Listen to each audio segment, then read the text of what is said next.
Good morning one and all. Welcome to my today's class. Today we shall start with lesson number 4 of PUC first year. PUC first year lesson number 4, Oru Manushyan, written by Vaikom Muhammad Bashir. The author Vaikom Muhammad Bashir. To know about the author was a well-known Malayalam short story writer and a novelist. The author is known for his sympathetic portrayal of the joys and sorrows of ordinary life. His stories have been translated to English and various languages. He was honored with the Sahitya Academy Award in the year 1970 and he was honored with Padma Shri in 1982. So this is all about the author. Coming to the lesson, Oru Manushyan means a man, one man, that is a human being in Malayalam language. A human being, a man in Malayalam language. If you see to the pre-reading activity, who according to you is a good human being? What are the qualities a person must possess to be a good human being? Yes, to be a good human being, what are the qualities one should possess? A person should have human values, humanity. A person should have that love, compassion, helping the needy, having pity on others, sharing, and so on. So let's start with the lesson. This lesson also highlights the human values. Particularly helping the needy. It highlights the value helping the needy. So here the author himself is the narrator. He begins telling about a man who had no definite plans, who was wandering far away from his home, who had no money and he knew no local language. He did not know the local language. He was wandering, maybe in search of a job. He could only speak English and Hindustani, that is Hindi. He could only speak English and Hindustani, that is Hindi. But there in that city, very few people knew this language, which this person was knowing, which he was knowing. Very few people in that area knew this language. So it was very difficult for him to deal with the people there. For the day-to-day needs, he had to go to the shop to buy. If he was in need of anything, if he had to ask to the people there, he knew only English and Hindustani. Those people did not know that language. So it was very difficult for him to meet the daily needs. It was difficult for him to have conversations as he did not know the local language and the local people did not know his language. Usually he used to land up in difficult situations. The author uses the word predicaments. Predicament is a difficult situation. Every now and then he used to end up in a difficult situation because of this language problem.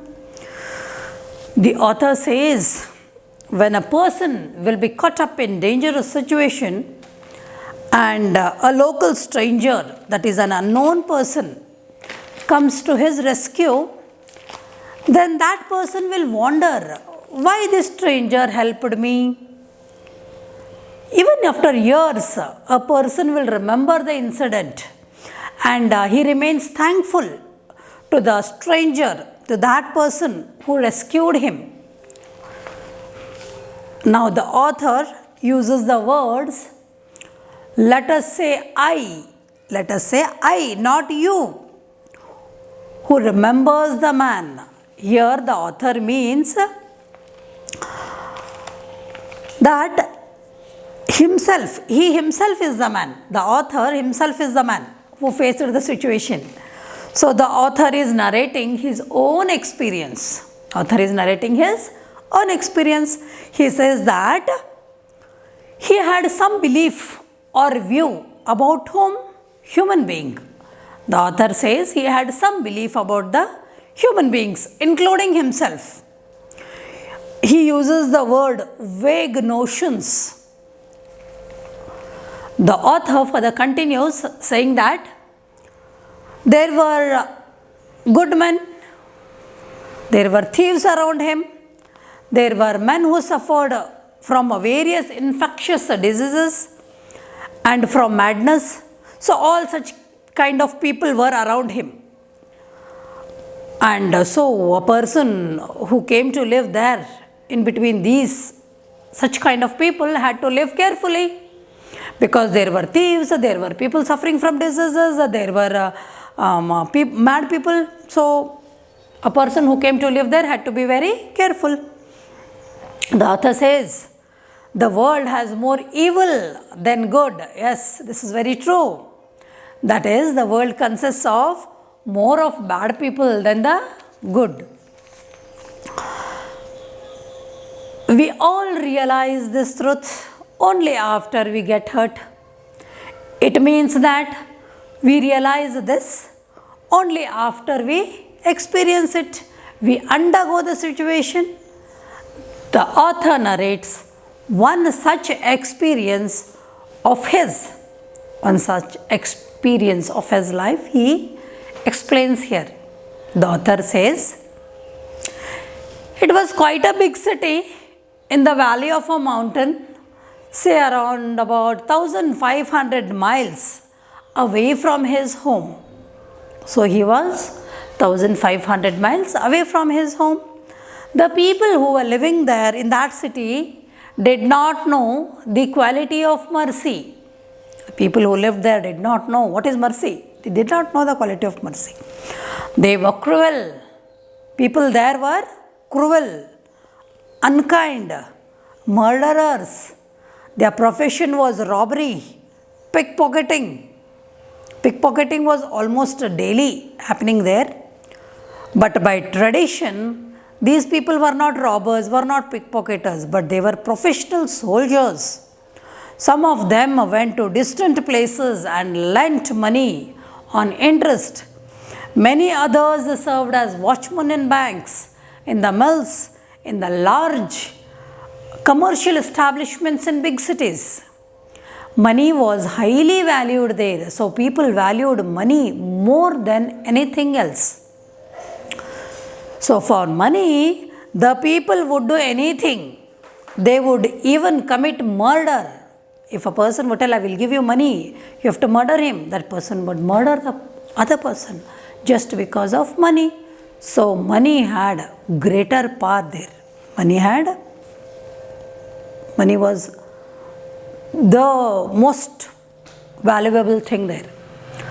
So such kind of people were living in that city, the people who valued money more than anything else. The author says he stayed in that city in a very small dirty room. That is dingy, he uses the word dingy. Small dirty room he was staying. The street where he stayed was dirty. There he would teach English to some migrant laborers. Migrant are people who come from one place to the other place. Usually, the rural people come to the urban areas. From the villages, they come to the cities. And they have to stay in small places we call slums. So in slum, usually, the streets are dirty. There is no hygiene, no cleanliness. The houses are very small. So the author also was staying in such a place where the street was dirty. His room was very small. The room also was not very clean. And there he taught. He used to teach English to the migrant laborers from 9:30 to 11 in the night. They all used to go for work. When they used to come back, he used to teach them English. He taught them how to write address in English. Writing address in English was a very big thing. To write address in English was considered to be of great education there in that place. Some people would sit at the post office to write the address in English, and they were paid. For what they were paid? To write the address on the envelope. So they were paid, say, between 1 anna and 4 annas. Some used to give them 1 anna, some used to give them 2 annas, some used to give them 3 annas, till 4 annas they were paid. For writing what? Address. For writing an address. The author says he taught the skill of writing address, and by this he could save some money. He earned money and he could save some money by writing the address and by teaching them how to write the address. The author would sleep till 4 in the evening. He explains about his daily routine. The author says he would sleep till 4 in the evening. That is, he would sleep almost the whole day. And this was to save the expense of morning tea and afternoon lunch. If he gets up early in the morning, then he needs tea, he needs lunch. So what the author used to do, he used to sleep till 4 o'clock. No need of morning tea, no need of afternoon lunch. To save these two things, he used to sleep till 4. One day, he got up at 4 p.m. as usual. He finished his daily work, day-to-day routine work he finished, and then stepped out. And then he stepped out of the house to have tea and meal. He was dressed in a suit. He had a wallet in his coat pocket, purse, wallet. He had 14 rupees in it, and that was his life's saving at that time. He had only 14 rupees, and that 14 rupees were his life saving. He put all in his pocket, suit pocket, and he went out. The author entered a crowded restaurant. He ate a full meal consisting of chapatis and meat curry. He drank tea as well. The bill was 11 annas. How much was the bill? 11 annas. He put his hand in his coat pocket to pay the bill. He had to remove money from his coat. So he put his hand in his coat pocket to pay the bill. He began sweating profusely. Excessive sweating is called profuse sweating. He realized that his wallet was missing. His purse was not in his pocket. He said that the wallet was taken away by someone. It was a busy restaurant.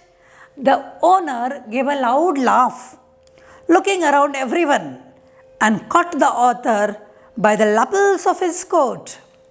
Lapels are the front portion, which usually becomes, they have a fold here, they are folded back. A coat, if you see, there are certain folds which are folded back, that is called a lapel.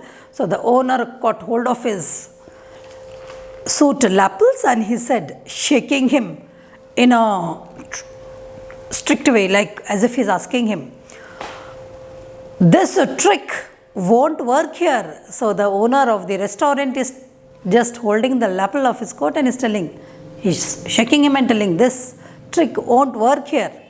Put the money down and go, or else I will remove the eyes. So what he said, the owner of the restaurant, that he would remove the eyes of the author. When a person is angry, he uses such words. If you don't give my money back to me, I'll remove your eyes, I'll break your legs. These are the words which a person uses. So the restaurant, the owner of the restaurant is also using such words. Page number 33. The author looked at the people around him. He could not find one kind face who could help him. So author, in this condition, he was looking around if anybody will come forward and help him. He could not find a single kind face. They all looked like hungry wolves to him. So the people were just standing and watching him, tamasha going on in the restaurant. So the people around there looked like hungry wolves to the author. The author was frightened. He found no way. He took off his coat and told the owner he would go and get some money. Till then, he would keep his coat there. The owner of the restaurant asked the author to remove his coat, then his shirt, then both his shoes, and finally he asked the author to take off the trousers. The author now said he had worn nothing inside. The people around him began to laugh at this. The owner said, I doubt it. You must have something on underneath. And about 50 people repeated the same sentence. They all were making jokes at the author. The author could only imagine a man standing naked in a crowd. So how the author felt? A man standing naked in a crowd with no eyes. The author felt his life had come to an end. He only remembered God at that movement. The author slowly began to undo, the word undo is there, one of the buttons of his trousers. Then he heard a voice say, Stop, I shall pay the money. So now the author could hear a voice which said, Stop, don't remove the buttons. I will pay your bill. People around there turned in the direction of the voice to see who the man was. There was a fair complexioned man, 6 foot tall. He was 6 feet tall with red turban, white trousers. He had a mustache and blue eyes. There in that city, many people had blue eyes. So blue eyes were said to be common in that place, in that particular area where the people were living. Most of them had blue eyes. So this person, this white complexioned person, also had blue eyes. So it was his voice. He was ready to help the author. This man came forward and asked the owner of the restaurant, How much did you say it was? The owner replied, 11 annas. The man paid the amount. Later, the man turned to the author and told him to put on his clothes. So he had removed his coat, he had removed his shirt. So the author tells him, you put back your clothes. Then the author put on the clothes. The man called the author. The author went with him. The author said he didn't have words to thank him.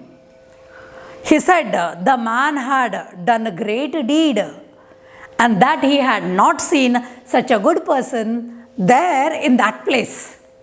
There in that particular place, the author said to the man that he had never seen a good person like this one. The man just laughed. The man asked the author his name and from where he had come. The author told the man about himself. The author told from where he had come, why he had come there. All that he tells the other man. When the author in turn asked the man his name, he said he had no name. Then the author said, Mercy must be your name. So what the author said? Mercy must be your name. In that case, the man and the author walked together until they reached a deserted bridge. There, the man looked around. There was no one. He now told the author, you must go away without turning around. And if anyone asks you about me, you must say, you have not seen me. The author now understood about the man. The man took out many wallets from different pockets. There were totally 5 of them, and one of them was his, that is the author's. So this man who helped the author was a pickpocketer. He had taken the wallet of the author. The man asked the author, "Which is yours?" The author pointed out to his wallet. The man said, "Open it." The author opened the wallet and saw all his money was there. He had 14 rupees, so all 14 rupees was there in that. The author put his wallet in his pocket. The man now asked the author to go and said, "May God help you." The author too repeated saying, "May God help you." And this the author said unwillingly, because nobody will wish that a pickpocketer should pickpocket somebody else's pocket. So the man who helped the author was a pickpocketer. This is clear now. Even such a person had good quality of what? Of helping a person who was in need, of helping a needy person. So many were there around the author, but nobody came forward to give him 11 annas. This man, though he was a pickpocketer, he helped the person, he helped the author who was in need. So this is all about the lesson Oru Manushyan, about the story about a man, the bad experience about a man, and how a pickpocketer was helpful to him. So hope you have understood the lesson, children. Don't forget to like, share and subscribe. Thank you.